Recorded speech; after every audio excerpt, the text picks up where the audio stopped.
So the next thing that happened on Monday Night Raw. Now, before we talk about the first match of the night, we gotta talk about a segment that happened backstage.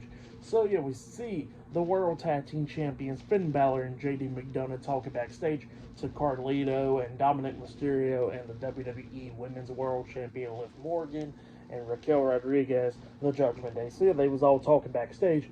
Balor was talking about what he did to Gunther and Damian Priest out there, and how he's going to win back the World Heavyweight Championship this Saturday at Saturday Night's main event. So yeah, that's what Finn Balor was talking about. But then all of a sudden, the Raw general manager, Adam Pearce, comes up, and Adam Pearce has some stuff to say, and he tells Finn Balor that pretty much he will get a match against Gunther at Saturday Night's main event, but Damian Priest is in it too, so it will be a triple threat match. Damian Priest versus Finn Balor versus Gunther for the World Heavyweight Championship. And Balor was not happy about that. And then Adam Pearce tells him that, him and JD McDonough is going to have to defend the World Tag Team Championships against the War Raiders next week on Monday Night Raw as well. And Balor was definitely not happy about that. And the Judgment Day will be banned from ringside next Monday. So yeah, that's what happened there. And then Liv Morgan kind of teased Balor, going well, have any advice for me and Raquel for this match against Rhea? So yeah, that's what she was talking about there. And then Balor looks at her and he says, I'll get back to you soon about that. So yeah, that's what happened there. But then we get to the next match of the night. It was Rezar and Akam, the Authors of Pain, and Karrion Kross with Scarlett, the Final Testament, and The Miz versus Uncle Howdy, Erick Rowan, Dexter Lumis, and Joe Gacy, the Wyatt Six, in a 8-man tag team match. So yeah, we get to this 8-man tag team match. This is the first match of the night. But before the match started, everybody started brawling before the match and everything. But then when we got the match underway, everybody was taking out each other. We see Dexter Lumis jumping off the top turnbuckle with a massive leg drop, or pretty much just like a dive or whatever, onto AOP and Joe Gacy, taking them all out. And then we started seeing everybody taking each other out and all that stuff.